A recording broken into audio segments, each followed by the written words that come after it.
इस वीडियो में हम लोग स्टार्ट करने जा रहे हैं क्लास 9th का लाइंस एंड एंगल्स। और उसमें हम लोग ये सब समझेंगे लाइक लाइंस क्या होता है, एंगल क्या होता है, उनके एडजेसेंट साइड्स क्या है, को इंटीरियर एंगल्स क्या होते हैं, एक्यूट एंगल्स क्या है, complementary supplementary angles, line segment वगैरह वगैरह बहुत कुछ है इसके अंदर। और इन छोटी छोटी चीज़ों को अगर समझ जाएंगे ना तो लाइंस एंड एंगल्स का जो चैप्टर है वो काफ़ी ईजी हमारे लिए हो जाएगा।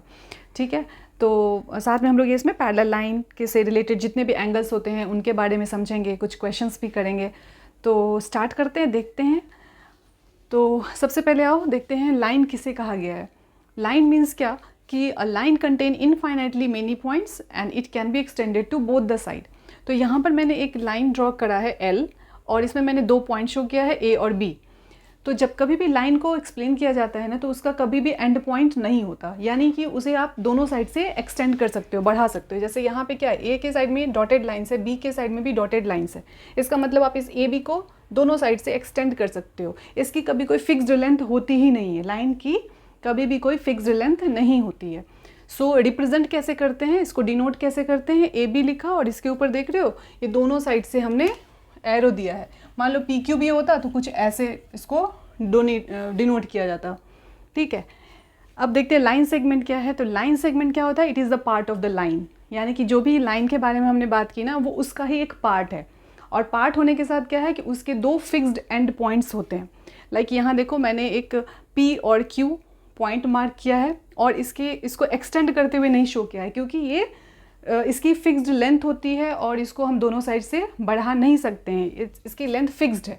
डिनोट कैसे करेंगे, पी क्यू और ये बार उसके ऊपर दे रखा है। ठीक है, डिफरेंस देखो, इसमें हमने दोनों साइड से क्या लगा है, एरो शो किया है। इसमें कुछ भी एरो शो नहीं किया है, सिंपल एक लाइन ड्रॉ की है। ठीक है, इसके बाद रे में देखो क्या है, it has 1 fixed point and can be extended to 1 side only. तो यहाँ पर मैंने एक लाइन एल लिया है, उसमें 2 पॉइंट शो करे हैं एक्स और वाई।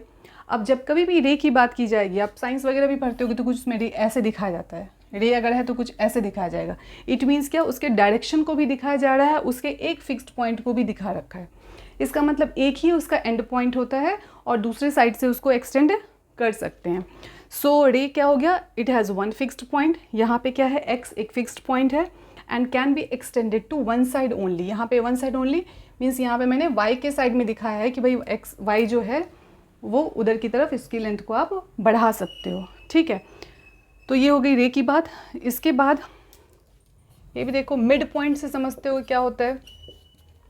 जैसे मैं मान लो कि मैंने एक लाइन सेगमेंट ही लिया, ए बी लाइन सेगमेंट लिया। अब इसका मिड पॉइंट मीन्स क्या, एक ऐसा पॉइंट होगा इन दोनों के बीच में जहाँ से बिल्कुल हाफ हाफ में बढ़ जाएगा। यानी अगर ये 4 सेंटीमीटर की लेंथ है तो ये 2 और ये भी 2। ठीक है, तो mid point actually it divides the line segment into 2 equal halves. ठीक है, तो ये इसकी बात हो गई। इसके बाद हम लोग एंगल के बारे में देखते हैं कि एंगल क्या है। तो एंगल को देखते हैं, एंगल क्या दे रखा है, union of 2 rays having common vertex. यहाँ देखो एक डायग्राम बना रखा है मैंने, उसमें बी ए सी एक एंगल को शो किया है। अब एंगल का मतलब क्या है, जब भी 2 रेज मिलती हैं और उनका एक कॉमन वर्टेक्स होता है। तो कॉमन वर्टेक्स यहाँ पे क्या है, ए। यहाँ पे ए को क्या बोलेंगे, कॉमन वर्टेक्स। कॉमन वर्टेक्स का मतलब हो गया ये कि इन दोनों ही रेज का जो एंड पॉइंट है वो सेम है। यानी यहाँ इस रे का नाम देखो, रे क्या है, ए सी, ए सी रे है। दूसरा रे क्या है, ए बी। ठीक है, यानी ये सी की तरफ आगे बढ़ रहा है और ये बी की तरफ आगे बढ़ रहा है। ठीक है, और इनका जो कॉमन पॉइंट है वो क्या है, ए है। तो इन दोनों रेज को जब किसी पर्टिकुलर पॉइंट पे मिलाया गया है तो जो फॉर्मेशन हो रखा है ना वो क्या है, एक एंगल है। सो इसके बारे में क्या बताया गया है, यूनियन ऑफ 2 रेज, 2 रेज को मिलाने से ये एंगल फॉर्मेशन होता है और इनका एक कॉमन वर्टेक्स होता है। So A is a common vertex and it is denoted by, इसको डिनोट कैसे करोगे, अब यहाँ देखो डिनोट क्या करेंगे, बी ए सी, एंगल का सिंबल देना है कुछ ऐसे, और क्या लिखा, बी ए सी। ठीक है, तो आप किसी भी रे से स्टार्ट करते हो, बी ए सी भी लिख सकते हो या फिर सी ए बी भी लिख सकते हैं, कोई दिक्कत नहीं है। कोई सी ए बी लिख रहा है तो भी वो करेक्ट है, बी ए सी लिख रहा है तो भी वो करेक्ट है। अच्छा, इन इस ए सी और ए बी को क्या कहा जाता है, आर्म्स। ये भी आर्म है और ये भी आर्म है, यानी A B and A C is called the arm of the angle. इस एंगल के दो आर्म्स हैं, दो भुजाएं हैं, दो साइड्स हैं, ठीक है। और ये तो इसका वर्टेक्स हो गया, ठीक है। तो एंगल में समझ में आया। जैसे देखो यहाँ पे दे रखा होगा कि ये चलो 30 डिग्री है, ठीक है, इसका नाम दे दिया पी क्यू आर, और मैंने बोला कि इसको सिंबॉलिक फॉर्म में लिखो, इस एंगल का नेम लिखो।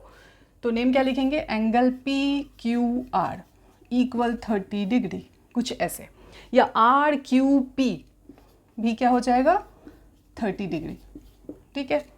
तो ये एंगल को रिप्रेजेंट करने का तरीका है, ठीक है। Then interior and exterior of the angle का मतलब क्या है। तो कोई भी एंगल जब हम लोग ड्रॉ करते हैं ना, लाइक मैंने यहाँ पे ड्रॉ किया एंगल एक्स वाई जेड, ठीक है, और यहाँ पे मैंने कुछ पॉइंट्स शो कर दिया like A B C D, कुछ बाहर में भी पॉइंट दे दिया टी एल, ठीक है। तो इंटीरियर का मतलब क्या हुआ, इस एंगल के अंदर कौन कौन से पॉइंट लाई कर रहे हैं। तो अंदर कौन कौन से हैं, बी है, सी है, ए है, डी है, ये 4 points in the interior of the angle.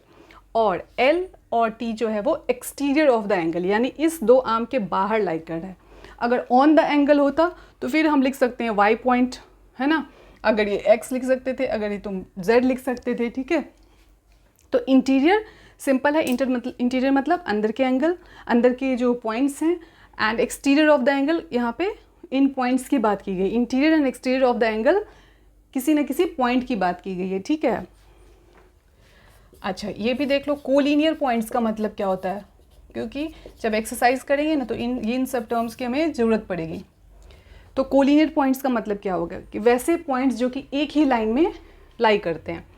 तो देखो जैसे कि ये है, ये है, ये है, इसका नाम दिया ए, इसका बी, इसका सी, और इन सभी को अगर एक स्ट्रेट लाइन से जोड़ दिया जाए तो हमारा स्टेटमेंट क्या बनेगा कि A B C are collinear points, means they lie on the same line. अगर कुछ ऐसे किसी ने ड्रॉ किया कि पी क्यू आर, तो क्या ये कोलिनियर है, ये बिल्कुल भी कोलिनियर नहीं है, क्योंकि ये एक लाइन पे लाई कर ही नहीं रहा है, ठीक है।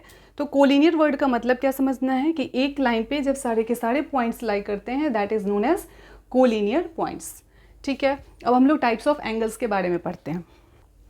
सो टाइप ऑफ एंगल के बारे में पढ़ते हैं। तो वेरियस टाइप ऑफ एंगल्स मैंने यहाँ पे नेम दिया है, acute angle, right angle, obtuse angle, reflex angle, complete angle, complementary angle and supplementary angle. तो ये सब कुछ तो इसमें जानते ही होंगे कि एक्यूट एंगल क्या होता है, राइट एंगल क्या है, बहुत सारे बच्चे जानते होंगे। तो यहाँ पे बस मैं बता रही हूँ कि जो एक्यूट एंगल की जो वैल्यू होती है वो कितनी होती है, 0 से बड़ी होगी, 0 से बड़ी होगी, लेकिन 90 से हमेशा छोटी होगी। Acute angle always lie between 0 to 90 degree, ठीक है। इसमें राइट एंगल में क्या होता है कि एंगल की जो वैल्यू होगी वो हमेशा ही 90 डिग्री जहाँ भी दिख जाए तो समझ जाओ कि ये राइट एंगल है। ऑब्ट्यूस एंगल की बात करते हैं तो जो एंगल होगा वो क्या होगा, 90 से बड़ा बट 180 से छोटा। रिफ्लेक्स एंगल में क्या होगा कि ये जो एंगल होगा वो किससे बड़ा होगा, 180 से बड़ा बट 360 से छोटा, और रिफ्लेक्स एंगल जो है वो 360 के बराबर, ठीक है। कॉम्प्लीमेंट्री एंगल्स क्या होते हैं, उन दो एंगल्स का सम अगर 90 डिग्री हो रहा है तो उसको कॉम्प्लीमेंट्री एंगल कह सकते हो, मतलब हमेशा ये दो एंगल का सम होगा। लाइक मान लो कि कोई एंगल ए है और कोई एंगल बी है, तो इनका सम हमेशा अगर 90 डिग्री बन रहा है तभी उसको बोला जाएगा वो एक दूसरे के कॉम्प्लीमेंट्री एंगल हैं। फॉर एग्जांपल अगर मैं बोलूं कि कोई एंगल एक्स है वो है 60 डिग्री और पूछूं कि इसका कॉम्प्लीमेंट्री एंगल क्या होगा, तो आप बताओगे कि इसका कॉम्प्लीमेंट्री एंगल कितना होगा। अगर उसको y से डिनोट करें तो 90 - 60 दैट इज़ 30 डिग्री, यानी इन 60 और 30 को प्लस करोगे तो 90 बन जाएगा। तो कॉम्प्लीमेंट्री एंगल में हमेशा ध्यान क्या रखना है कि दो एंगल का सम कितना बन रहा हो, 90 डिग्री। वैसे ही सप्लीमेंट्री एंगल की जब बात होती है तो दो एंगल का सम कितना हो रहा है, होना चाहिए 180 डिग्री। यानी अगर मैं क्वेश्चन दूँ कि एंगल P की वैल्यू जो है वो 70 डिग्री है तो इसके कॉम्प्लीमेंट्री का कितना होगा। लाइक मान लो Q से रिप्रेजेंट किया तो 180 - 70 दैट इज़ 110 डिग्री, ठीक है। तो कॉम्प्लीमेंट्री और सप्लीमेंट्री एंगल पे भी क्वेश्चंस आते हैं तो उसको भी समझना ज़रूरी था। तो ये हो गया हमारा टाइप ऑफ एंगल। आगे बढ़ते हैं, तो बढ़ते हैं आगे के टर्म्स की तरफ। एंगल बाइसेक्टर, एडजेसेंट एंगल्स और लीनियर पेयर ऑफ एंगल्स क्या होता है इसको समझते हैं। तो एंगल बाइसेक्टर को पहले देखो, जैसे मैंने यहाँ पे एक एंगल ड्रॉ किया A B C, ठीक है, और ये एक और ये मैंने यहाँ पे डाली, इसका नाम दिया डी। ठीक है, अब एंगल बाइसेक्टर का मतलब क्या हुआ कि तुम्हारे पास जो एक एंगल दे रखा था, ठीक है, यहाँ पे क्या दे रखा है, ए बी सी, हमें एक एंगल दे रखा है। जब भी एंगल का बाइसेक्टर होगा ना, तो वो क्या करेगा, इस एंगल को इक्वल हाफ्स में कट करेगा। यानी कि मान लो ये पूरी एंगल थी 60 डिग्री, तो ये अब 30-30 में ब्रेक कर चुकी है। ठीक है, so angle bisector actually divides the angle into 2 equal parts. ठीक है, तो एंगल बाइसेक्टर क्या है कि द लाइन, द रे which divides the angle into 2 equal halves। ठीक है, तो यहाँ पे हम लोग क्या लिख सकते हैं कि angle A B D is equal to angle D B C. इसका मतलब क्या हुआ कि ये वाला जो पार्ट है, ये वाला जो पार्ट है, ये दोनों आपस में इक्वल है। मतलब फॉर एग्जांपल अगर मेरा ये 20 डिग्री है तो मेरा ये भी 20 डिग्री ही होगा, है ना। इसका मतलब जो ये पूरा का पूरा एंगल था ए बी सी, वो कितना था, 40 डिग्री था। ठीक है, तो ये याद रखना है कि एंगल बाइसेक्टर जब भी दे रखा हो तो उस एंगल को इक्वल पार्ट्स में ब्रेक कर दिया गया है। ठीक है, एडजेसेंट एंगल की बात करते हैं। जब भी एडजेसेंट एंगल की बात होती है ना, तो वो एक आर्म ऐसा होता है ना जो दोनों के लिए कॉमन आर्म है। यहाँ पे जैसे ए बी सी एक एंगल बना रखा है, तो बी डी जो क्या है, वो एक कॉमन आर्म है। तो एडजेसेंट एंगल यहाँ पे कौन है एक दूसरे के, angle A B D and angle D B C are adjacent angle. ये दोनों एक दूसरे के एडजेसेंट एंगल्स हैं because they have common arm. और इस डायग्राम के अकॉर्डिंग कॉमन आर्म क्या है, बी डी, है ना। यहाँ पे बी डी कॉमन आर्म है, A B D C B D, तो बी डी तो कॉमन आ रहा है। ठीक है, तो एडजेसेंट एंगल समझ के then linear pair of angles को समझो। लीनियर पेयर ऑफ एंगल्स किसको कहा जाता है, सपोज करो कि ये हमारे पास एक लाइन है, अब इस पे कोई रे आ गई। ठीक है, इसका नाम दिया ओ, ये ए दिया और इसका बी दिया, ये दिया इसका सी। लीनियर पेयर ऑफ एंगल क्या हुआ कि जैसे ये एक स्ट्रेट लाइन है, इस पर कोई रे फॉल करी है, तो यहाँ पे दो एंगल फॉर्म हो रहा है। पेयर वर्ड का मतलब क्या होता है, पेयर मतलब जोड़े का एंगल। तो यहाँ पे दो ही एंगल फॉर्म हो रहा है, एक इस साइड और एक इस साइड। यानी अगर मैं उन दो एंगल का नाम लिखूँ तो क्या होगा, ए ओ सी एंड बी ओ सी। यहाँ पे तो दो ही एंगल फॉर्म हो रहा है। और लीनियर पेयर ऑफ एंगल जब भी बनता है ना, तो इन दोनों का सम किसके बराबर हो जाता है, 180 के इक्वल। यानी अगर मैं इस एंगल को x से डिनोट करूं और इसको y से डिनोट करूं, तो क्या लिखूंगी, x plus y equals to 180 degree. यानी लीनियर पेयर का सम हमेशा कितना होता है, 180 डिग्री। ठीक है, और स्ट्रेट लाइन का भी याद रखो कि ये जैसे स्ट्रेट लाइन है, इस पर्टिकुलर पॉइंट पे कितना एंगल बन रहा है, 180 डिग्री। तो स्ट्रेट लाइन हमेशा 180 डिग्री फॉर्म करेगा इस पर्टिकुलर पॉइंट पे। ठीक है, तो लीनियर पेयर ऑफ एंगल हमारा हो गया। तो यहाँ पे मैंने कुछ क्वेश्चन दिया है लाइक एक्स फाइंड आउट करने के लिए। तो फर्स्ट पार्ट में देखो, ए में क्या दे रखा है कि ये पी एक्स एक लाइन है और क्यू वाई और यहाँ पे वाई जेड दो रेज हैं। तो यहाँ पे तीन एंगल फॉर्म हो रहा है, एक्स और 64। हमें फाइंड आउट करना है एक्स की value, we have to find out the value of x. तो यहाँ पे देखो, मैंने क्या बताया था कि जब एक रे फॉल करती है तो वहाँ पे जो दो एंगल्स बन रहे होते हैं उन दोनों का सम होता है 180 लीनियर पेयर से। यहाँ पे क्या, यहाँ पे तीन एंगल बन रहे हैं। ठीक है, तो मान लो कि अगर इस x और इस x को एक इक्वल एंगल दे रखा है, यानी दोनों एंगल हमारे यहाँ पे आपस में बराबर हैं। तो अगर मैं इसको ऐसे सॉल्व करूँ कि एंगल पी वाई जेड, मैंने क्या किया, पी वाई जेड, यानी कि इस रे को ज़्यादा कंसिडर कर रही हूँ। ठीक है, और अगर इसकी वजह से देखें तो ये इन दोनों का बाइसेक्टर यहाँ पे दे रखा है ना, पी वाई जेड का वो बाइसेक्टर दे रखा है। तो P Y Z plus angle Z Y X equal 180 degree लिख सकते हैं, और रीजन में लीनियर पेयर डाल सकते हैं, ध्यान से समझना। तो यहाँ पे मैंने क्या लिखा है, पी वाई जेड। तो पी वाई जेड यानी कि ये जो वाई जेड है इस रे को टू पेयर्स में डिस्ट्रीब्यूट कर रहा है। यहाँ देखो, ये हमारा वाई जेड है है ना, ये वाई जेड यहाँ भी एक कुछ एंगल बना रहा है, यहाँ भी कुछ बना रहा है, तो इन दो एंगल का सम तो 180 होगा लीनियर पेयर की वजह से। तो यहाँ पे तो हमारे 64 दे रखा है, लेकिन यहाँ पे क्या दे रखा है ना कि एक और ऐसे वाई क्यू दे रखा है रे, जो कि इस पूरे एंगल को इक्वल इक्वल पार्ट्स में कट कर दिया है।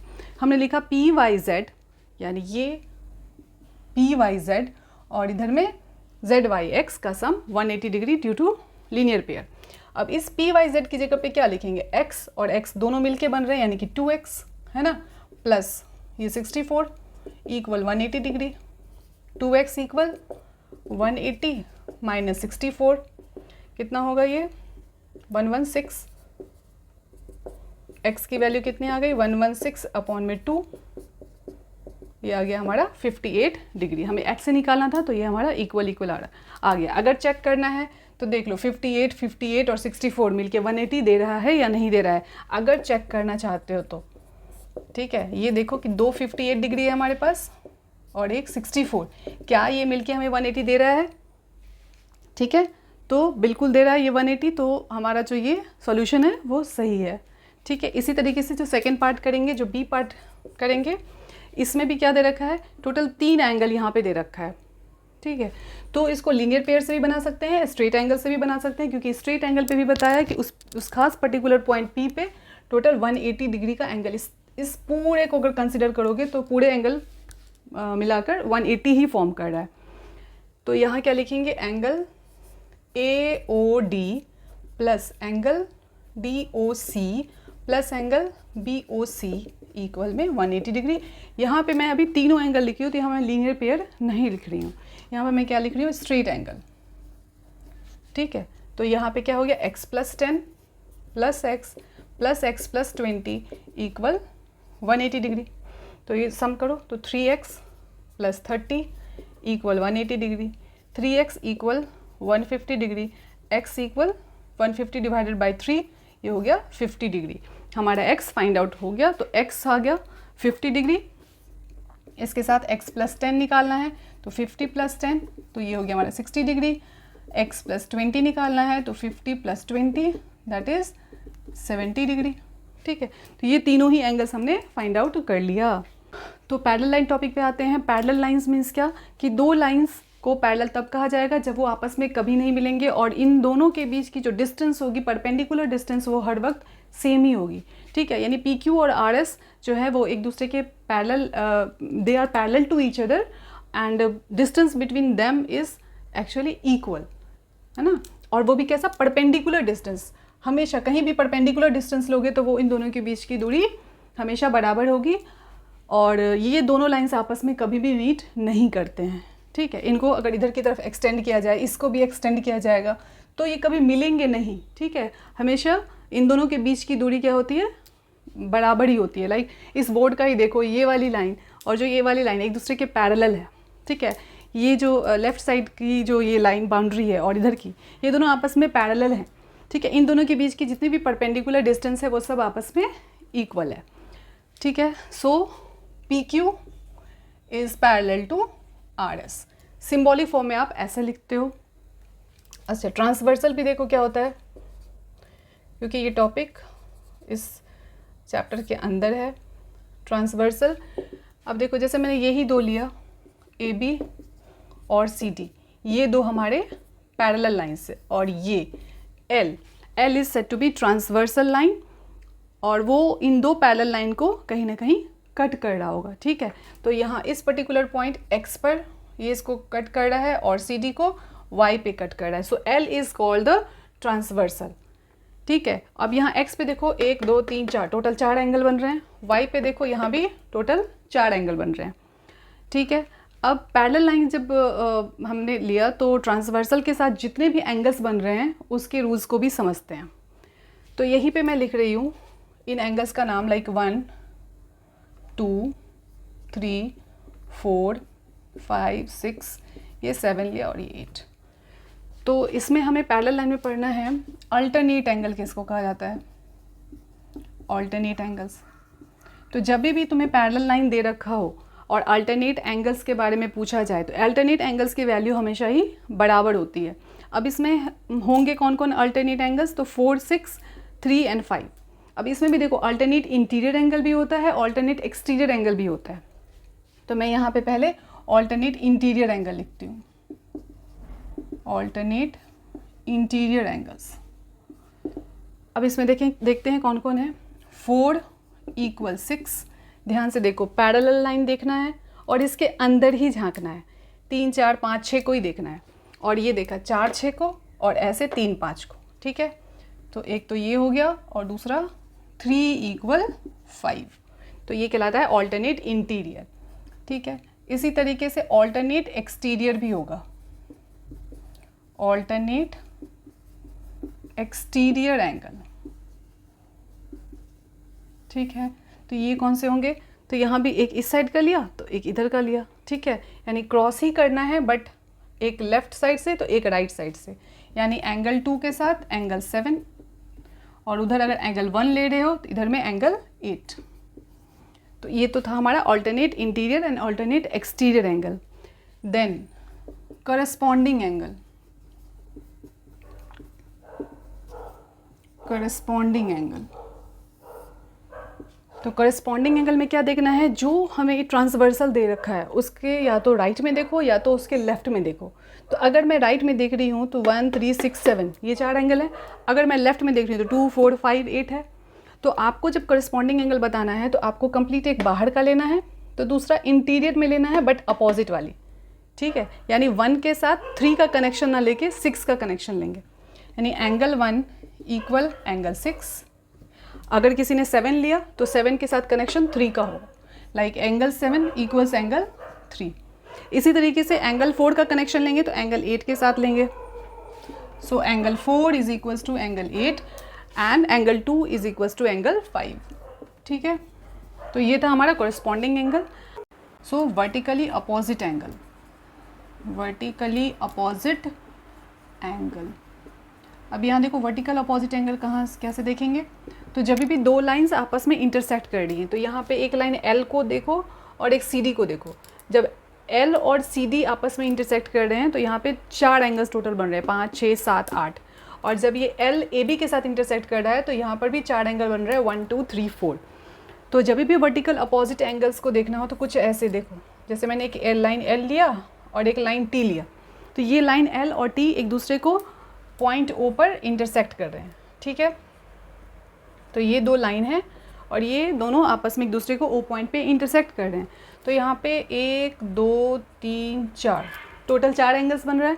तो यहाँ पे हम लिख सकते हैं कि 1 जो है वो 3 के बराबर होगा और जो 2 है वो 4 के बराबर होगा।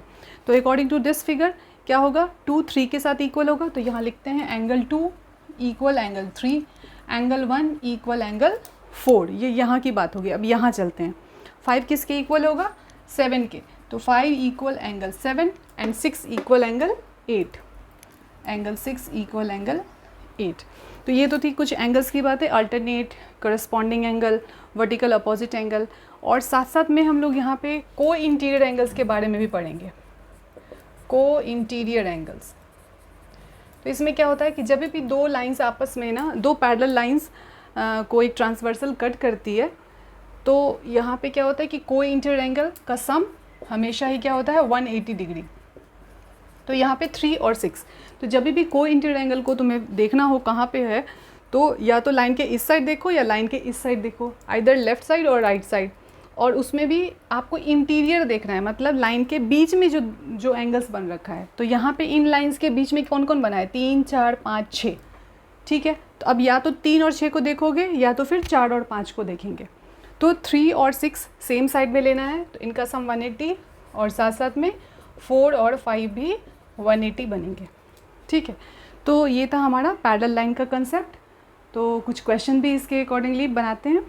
तो यहाँ पे एक क्वेश्चन देखते हैं, जैसे यहाँ पे AB और CD जो है वो एक दूसरे के पैरेलल हमें दे रखा है। AB is parallel to CD, that is given, and angle A, इसका नाम O दे देते हैं, ठीक है। एंड एंगल AOT जो है वो हमें 65 डिग्री दे रखा है। Find all the other angles, यानी सबको फाइंड आउट करना है, 1 2 3 4 5 6 7 आपको सबको फाइंड आउट करना है। तो स्टार्ट करते हैं 65 से। तो अब यहाँ देखो, यहाँ पे ये दोनों वर्टिकल अपोजिट एंगल बना रहा है, तो सीधा यहाँ पे लिखेंगे कि एंगल 2 = 65 डिग्री और साथ साथ में यहाँ पे रीज़न डालेंगे, ठीक है। अब जैसे ही 2 फाइंड आउट हो गया तो 2 के साथ कौन इक्वल हो सकता है, 5, है ना।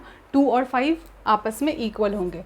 क्यों इक्वल होंगे, क्योंकि दोनों ऑल्टरनेट एंगल्स हैं, ऑल्टरनेट इंटीरियर एंगल, ठीक है। तो हमने 5 फाइंड आउट कर लिया। अब 5 और 4 मिलके क्या बना रहा है, लीनियर पेयर। तो 5 + 4 इज़ 180 डिग्री, ठीक है। तो 4 की वैल्यू क्या होगी, 180 minus angle 5 that is 65 degree, और इसका आंसर कितना आएगा, 115 डिग्री। तो एंगल 4 पता चल गया। अब एंगल 4 जितना होगा उतना ही तो एंगल 3 होगा, क्योंकि ये दोनों आपस में अल्टरनेट एंगल हैं। 3 = 4, ये भी 115 डिग्री। इसका रीज़न भी डालेंगे, ऑल्टरनेट इंटीरियर एंगल, ठीक है। तो 3 हमने फाइंड आउट कर लिया। अब क्या 3 और 1 आपस में बराबर होगा, रीज़न क्या होगा, एंगल 3 और एंगल 1 आपस में वर्टिकल अपोजिट एंगल बना रहे हैं। तो 3 और 1 की जो वैल्यू है वो इक्वल है, ठीक है। अब 1 जैसे ही पता चल गया तो क्या 1 को 4 के साथ इक्वेट कर सकते हैं, 4 तो हमने फाइंड आउट कर लिया है, ठीक है। तो यहाँ पे देखो, इस 65 को 7 के साथ इक्वल कर सकते हैं, क्योंकि 65 और 7 जो है वो क्या बना रहा है, ऑल्टरनेट एक्सटीरियर एंगल, है ना। 65 मतलब AOT की यहाँ पे बात कर रही हूँ, यहाँ पे मैं एंगल AOT की बात कर रही हूँ, ठीक है। अब 7 फाइंड आउट हो गया। अब 6 को किसके साथ कोरिलेट करेंगे, 1 के साथ। सो एंगल 6 = एंगल 1, और 6 हमने कितना फाइंड आउट कर रखा था, 6 नहीं फाइंड आउट किया था, एंगल 1 फाइंड आउट कर रखा था। एंगल 1 है कितना, 115 डिग्री। तो 6 भी हो गया। तो क्या हमारे सारे एंगल्स आ गए, लाइक 1, 3, ठीक है, 2 और 5 भी आ गया, और 4 किधर गया, 4 भी आ गया। तो सारे एंगल हमारे आ चुके हैं, ठीक है। 6 भी आ गया, 7 भी आ गया। तो इस तरीके से आपको जो भी एंगल दे रखा होगा, आपको सारे अल्टरनेट, वर्टिकल अपोजिट एंगल, को इंटीरियर एंगल, सम ऑफ को इंटीरियर एंगल की भी मदद से यहाँ पे बना सकते थे। लाइक 3 जैसे ही पता चल गया तो 3 को 5 के साथ कोरिलेट कर लो, या 2 को 4 के साथ कोरिलेट करके 180 करके को इंटीरियर एंगल रीज़न डाल के इसको भी हम लोग सॉल्व कर सकते हैं, ठीक है। इसके अलावा ट्रायंगल में भी थोड़ा सा देख लेना कि क्या पता कुछ क्वेश्चन अगर हो एंगल सम प्रॉपर्टी पर भी। तो एंगल सम प्रॉपर्टी क्या बताता है हमें, कि तीनों ही एंगल का सम कितना होता है, 180 डिग्री, ठीक है। अब इसमें कोई सा भी एंगल सपोज करो दे दिया हमें, ये 60 दे दिया, ये 70 दे दिया, और हमें एंगल A फाइंड आउट करना है। तो एंगल A जब भी फाइंड आउट करना होगा तो B और C तो दे रखा है, 60 + 70 दैट इज़ 130 डिग्री, और 180 में से 130 को माइनस करेंगे तो 50 डिग्री। तो इस तरीके से हमारा जो इंट्रोडक्शन पार्ट है लाइन्स एंड एंगल्स के लिए कंप्लीट हुआ। नेक्स्ट वीडियो में हम लोग एक्सरसाइज, जो फर्स्ट एक्सरसाइज है लाइन्स एंड एंगल्स का, वो स्टार्ट करेंगे।